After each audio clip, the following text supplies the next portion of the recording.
Eli peukalon teko lapasee. Tässä näkyy näin. Tarpeeksi paljon kun on tehty tätä vartta tästä ranteesta ja ollaan sopivassa kohdassa, että tulisi peukalo. Näin. Niin tää nyt tehdään vaikka oikeaan käteen, niin tälle puolelle. Kierroksen alussa on hyvä tehdä ketjusilmukka tähän. Ja sitten tehdään noita kiinteitä silmukoita.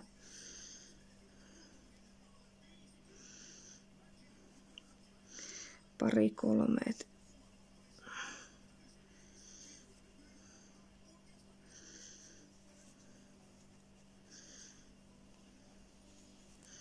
Tulee peukalo tähän oikeaan kulmaan tälleen. Näin. Niin peukalo tehdään tälleen. Otetaan ketjusilmukoita 1, 2, 3.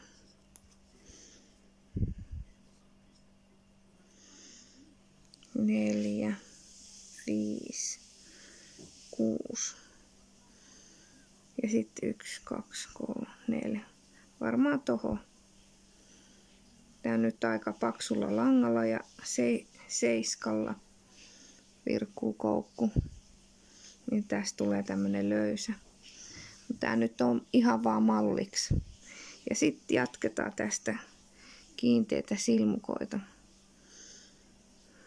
Ja tehdään tää kokonaan ympäri. Ja sitten kun se on tehty ympäri, niin jatketaan tosta noin tekemällä kiinteitä silmukoita. Niin sitten siihen tulee peukalo. Peukalokohta. Peukalosta jatkuu sitten tää, niin kuin tää lapane tänne ylös. Ja sitten peukalo tehdään tähän aukkokohtaan.